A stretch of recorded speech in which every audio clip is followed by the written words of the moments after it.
तो दोस्तों welcome back to the Cafe IAS. और आज के वीडियो सेशन में we'll talk about the previous year questions related to the oceans. तो ओशियंस में हम कौन कौन से क्वेश्चंस कवर करने वाले हैं related to the ocean currents, percentage of water यानी कि वाटर का जो डिस्ट्रीब्यूशन है अक्रॉस अर्थ, उसके ऑर्डर क्या है, ओशन मीन टेम्परेचर का मेन कॉन्सेप्ट क्या है, और ओशन एसिडिफिकेशन यूट्रोफिकेशन के क्वेश्चंस जो भी आए प्रीवियस ईयर क्वेश्चन में टिल 2023 उनको हम डिस्कस करेंगे।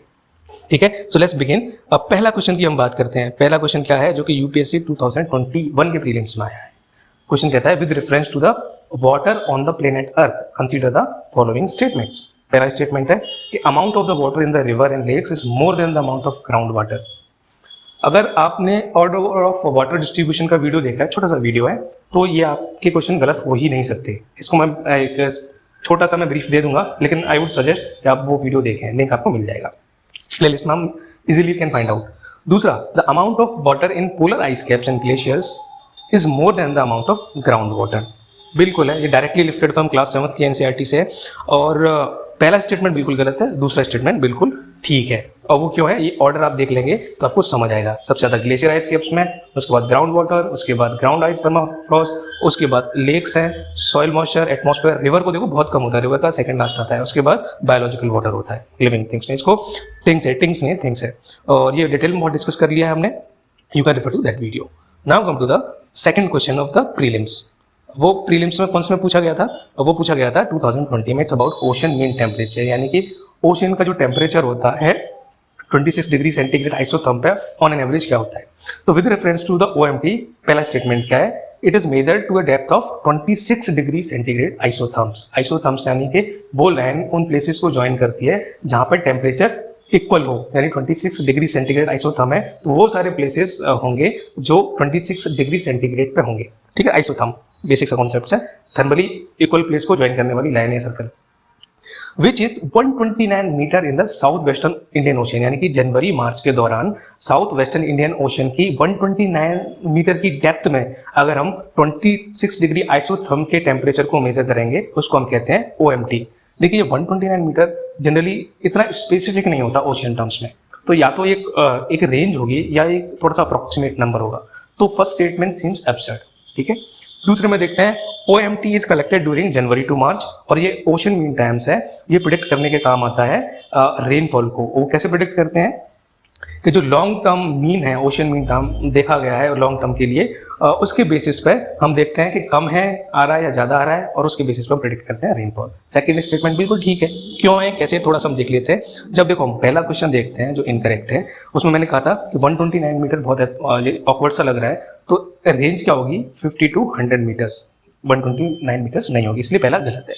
दूसरे में क्या होगा, OMT, सी ने टी, OMT को एनालाइज किया जाता है। वो क्या करता है, ओशन की थर्मल एनर्जी को मेजर करता है जनवरी मार्च में। अब थर्मल एनर्जी टेम्परेचर को मेजर करेगा, टेम्परेचर किसको अफेक्ट करता है, आपके ITCZ को अफेक्ट करता है, आपके low temperature high temperature zones कैसे बनेंगे उसको डिसाइड करेगा टेम्परेचर।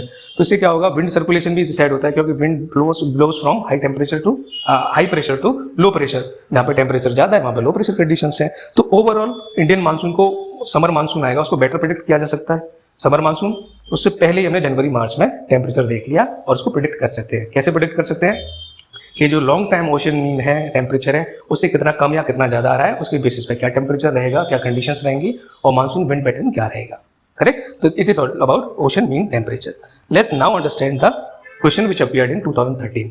देखिए ओशन करंट का आप थोड़ा सा पढ़ लीजिए, कौन कौन से वार्म एंड कोल्ड करंट है वो देख लीजिएगा। उसको मैं थोड़ा सा डिटेल में वीडियो जैसे मुझे टाइम मिलता है मैं उसको बना दूंगा आपके लिए। बट ये क्वेश्चन कह रहे हैं, ऑप्शंस क्या कह रहे हैं कि warm and cold atmosphere current जहां मिलते हैं वो इंपॉर्टेंट फिशिंग ग्राउंड है। इंपॉर्टेंट फिशिंग ग्राउंड्स वो होंगे जहां पर न्यूट्रिएंट रिच वाटर होगा और जहां पे थोड़ा सा वार्म टेम्परेचर होगा। तो कोल्ड में नहीं होगा, एकदम वार्म में नहीं होगा, जहाँ पे मिक्सिंग होगी तो वहाँ पे होते हैं। तो वार्म एंड कोल्ड करंट जहाँ पे मिलते हैं वो फिशिंग ग्राउंड्स होंगे। अब देखिए बहुत से लोग स्टूडेंट्स जब ये क्वेश्चन आया था जानते हुए इसलिए गलत करके आए थे क्योंकि उन्होंने बाकी ऑप्शंस नहीं पढ़े थे। जैसे उन्होंने देखा warm and cold current meet, उन्होंने टिक कर दिया जो कि गलत हो गया। यहाँ पे देखो की कैच क्या है कि atmospheric current. So when we are talking atmospheric current we are talking about the wind circulation around the world. Hadley cell, polar cells कैसे बनते हैं, तो विंड की हम बात कर रहे हैं। जबकि जो फिशिंग ग्राउंड बनते हैं वो ओशियन करंट्स के मिलने से बनते हैं। तो answer would be C, warm and cold oceanic currents. तो ठीक है, थोड़ा एक्सप्लेनेशन मैंने आपको यहाँ दे दिया है कि जहाँ पे इस तरह के currents, cold currents, ocean currents मिलते हैं, वहाँ पे प्लैंक्टन्स का डिपोजिशन हो जाता है और फिशेस के लिए बेनिफिशियल रहता है एक सर्टेन अमाउंट में, और they can be found in abundance. ठीक है, जनरली सैलो वाटर्स होते हैं, कोस्टल एरियाज, वो पास कोस्ट के पास में होते हैं, जैसे फॉर एग्जांपल न्यू फाउंडलैंड को अगर हम देखें, मैप में देखें तो यहाँ पे देखो, इधर से लेब्राडोर करंट है जो ठंडा करंट है, यहाँ से आ रहा है, और यहाँ से गल्फ स्ट्रीम है, ये दोनों यहाँ पे मिलते हैं। और अगर मैं थोड़ा सा डिटेल में देखूँ तो ये वाला जो रीजन है that is Newfoundland islands. तो ये इंपॉर्टेंट फिशिंग ग्राउंड्स हैं वर्ल्ड के, one of the important fishing ground है। ठीक है, now let's move to the another question on the planet Earth 2013 में सिमिलर ऑर्डर का क्वेश्चन है। देखिए छोटे से वीडियो से आपके क्वेश्चन आंसर्स ठीक हो सकते हैं। तो most of the fresh water exist as ice caps, glaciers, बिल्कुल ठीक है। Out of the remaining fresh water the largest proportion is of, उसके बाद सीधा सीधा क्या था, ग्राउंड वाटर था, ग्राउंड वाटर के बाद लेक्स थे, फिर उसके बाद अदर सरफेस में परमानेंट फ्रोजन या परमाफ्रॉस्ट थे। ठीक है, उसके बाद ऐसे मूव करते रहे लेक्स वगैरह है। तो इसके बाद क्या आएगा, रिमेनिंग फ्रेश वाटर में आइस कैप्स के बाद क्या होगा, ग्राउंड वाटर, और इसका मैंने ऑर्डर पहले ही बता दिया, please refer to that. Now come to the 2015 question, what explains the eastward flow of equatorial counter current. ठीक है, पॉज करके आप वीडियो सारे ऑप्शन पढ़ लीजिए, मैं आपको एक्सप्लेन कर देता हूँ। अब देखिए क्या होता है, अर्थ है हमारी, अर्थ मूव कैसे करती है हमारी, ये अर्थ मूव कर रही है वेस्ट टू ईस्ट मूव कर रही है। अब वेस्ट टू ईस्ट मूव करेगी तो जो पाइलअप होगा वेस्टर्न पैसिफिक, ये वाला आपको रीजन दिख रहा है, उसमें प्रोड्यूस होंगे, ये देखिए ऊपर वाला है नॉर्दर्न, नीचे वाला है साउदर्न हेमिस्फीयर। तो यहाँ पे इक्वेटर के पास होगा वो होगा नॉर्दर्न इक्वेटोरियल करंट और नीचे होगा साउदर्न इक्वेटोरियल करंट। तो ये अर्थ रोटेट की थी वेस्ट टू ईस्ट, इसकी वजह से एक मोशन में आएगा पानी, और वो मोशन क्या होगा, ईस्ट टू वेस्ट, यानी पैसिफिक ओशियन के side by side, Pacific ocean में नॉर्थ इक्वेटोरियल करंट यहाँ पे और साउथ इक्वेटोरियल करंट यहाँ पे, they will converge and they pile up हो गया। अब पाइल अप होने के बाद क्या होगा, इसका वाटर लेवल थोड़ा सा बढ़ेगा, और थोड़ा सा बढ़ेगा यानी कि पानी ग्रेविटी की फोर्स में, यानी ऊंचे लेवल से नीचे लेवल तक आता है पानी। तो यहाँ इधर वेस्ट साइड में पाइल अप हो गया पानी, थोड़ा सा ग्रेडियंट आ गया, स्लोप आ गया यहाँ पे, तो यहाँ से इधर की साइड बहेगा पानी। तो इक्वेटोरियल करंट जो कन्वर्ज हुआ है उनकी वजह से पानी पाइलअप हुआ, पानी पाइलअप होने की, वाटर पाइलअप होने की वजह से वापस से एक और करंट बहेगा जिसको हम नाम देते हैं काउंटर इक्वेटोरियल करंट। तो यहाँ से यहाँ जाएगा तो इसकी डायरेक्शन क्या होगी, वेस्ट टू ईस्ट। अब फिर से आप क्वेश्चन पढ़िए, what explains the eastward flow of equatorial counter currents. ठीक है, तो वेस्टवर्ड फ्लो हो रहा है, ईस्टवर्ड फ्लो हो रहा है, सॉरी, जो पाइलअप होता है वाटर। तो जो पहले पाइलअप किस वजह से हुआ, टू इक्वेटोरियल करंट्स थे यहाँ पर कन्वर्ज हुए, इस वजह से पाइलअप हुआ। इसके बाद ही तो वेस्ट से ईस्ट की तरफ इक्वेटोरियल काउंटर करंट फ्लो हुआ है। तो इसका मेन रीजन क्या है, convergence of the two equatorial currents. अब देखिए पहले में बहुत लोगों को कंफ्यूजन था अर्थ के रोटेशन से क्या हो रहा है। अर्थ हमने क्लियरली देखा था अर्थ कैसे रोटेट कर रही है, वेस्ट से ईस्ट की तरफ। तो जो नियर इक्वेटर का वाटर है वो due to prevailing winds condition बनेंगे, उससे क्या होगा, ईस्ट से वेस्ट की तरफ मूव करेगा इक्वेटोरियल करंट।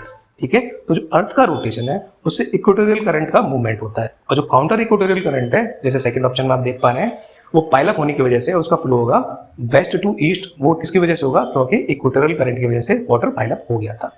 ठीक है, ऑप्शन सी सैलिनिटी के बाद है। तो सैलिनिटी के जो डिफरेंस है वो ग्रेटली इन्फ्लुएंस होता है, इन्फ्लुएंस करता है वर्टिकल करंट्स को, यानी कि जो सैलाइन वाटर है वो डेंस होता है, दैट सिंक्स। ठीक है, तो हॉरिजॉन्टल मूवमेंट इसमें लेस सिग्निफिकेंट होते हैं। अब डोल ड्रम्स के बारे में बात की थी, तो डोल ड्रम्स इक्वेटर रीजन के अराउंड ऐसा एरिया होता है जहाँ पर विंड्स बहुत काम होती हैं। तो इस काम विंड्स का, क्योंकि विंड ही मूवमेंट कराती है मेनली वाटर का, तो जब विंड्स ही काम है तो इनका बहुत कम इफेक्ट होगा जो इक्वेटोरियल काउंटर करंट जा रहा है ईस्टवर्ड उनके ऊपर। तो ये वाली ऑप्शन गलत है। तो right answer would be B, जैसे हमने पूरा डिटेल में डिस्कस किया। एसिडिफिकेशन का भी वीडियो आप देखें जरूर, क्योंकि उसमें बहुत डिटेल में बहुत अच्छे से कवर कराया है, क्विकली कवर कराया है, सारे जो इंपॉर्टेंट कॉन्सेप्ट आपके यूपीएससी के लिए जरूरी है। तो एसिडिफिकेशन बढ़ रहा है, उससे क्या इम्पैक्ट हो सकता है, क्या कंसर्न्स हैं, आप पॉज करके पढ़ेंगे तो देखेंगे कि फाइटोप्लैंक्टन्स हैं, जो कैल्सिरस, जो कैल्सीफाइंग फाइटोप्लैंक्टन्स हैं, they are adversely affected. Coral reefs में भी इम्पैक्ट पड़ रहा है। कुछ एनिमल्स हैं जो फाइटोप्लैंक्टोनिक लावा पे डिपेंड करते हैं, वो भी एडवर्सली अफेक्ट होगा। Cloud seeding, formation of cloud भी अफेक्ट होगा। ये सारे हमने बहुत डिटेल में डिस्कस किए हैं, तो answer would B 4। Let's understand about the artificial cloud seeding. ये क्या प्रोसेस होती है, सिल्वर आयोडाइड एरोसोल्स। एरोसोल्स क्या होते हैं, एरोसोल्स क्या होते हैं, सस्पेंडेड पार्टिकल्स होते हैं, या तो लिक्विड में होंगे या किसी गैस में होंगे, जैसे कि स्मोक हो गई और आपका फॉग हो गया। तो जो एरोसोल्स होते हैं उनको क्या करते हैं, they are spread on the clouds. तो क्लाउड्स में जाके क्या करेंगे, वो क्लाउड फॉर्मेशन को सपोर्ट करेंगे और बारिश प्रेसिपिटेशन में हेल्प करेंगे। तो डिटेल में ये दे रखा है क्लाउड सीडिंग का, बस मतलब इतना ही है कि फॉर्मेशन ऑफ क्लाउड को आर्टिफिशियली प्रमोट करना और प्रेसिपिटेशन करवाना। कौन कौन से एयरोसॉल के थ्रू, या तो ड्राई आइस हो सकता है, वो सिल्वर आयोडाइड जो मेनली यूज किए जाते हैं। Correct. So we have talked about the all the explanation in the previous video and this current video. तो आप प्लीज पॉज करें और देखें, ठीक है। ओशन एसिडिफिकेशन में डीएमएस कैसे प्रोड्यूस होता है, सल्फर साइकिल में भी हमने देखा था। तो आप सिर्फ वो वाला ओशन एसिडिफिकेशन वाला वीडियो देखेंगे, that would also be a sufficient video to understand all the concepts. तो now let's move to the next questions. Consider the following factor. Ocean current को कौन कौन से फैक्टर इन्फ्लुएंस करते हैं? रोटेशन ऑफ द अर्थ, अभी हमने देखा था इक्वेटोरियल करंट बनते हैं। अब रोटेशन होने से क्या होगा, एयर प्रेशर में विंड पैटर्न भी थोड़े से मूवमेंट होंगे, विंड मूवमेंट होंगे। तो एयर प्रेशर और विंड का भी बहुत फर्क पड़ता है। हमने देखा था कि wind is the primary factor which takes care of the movement of ocean current.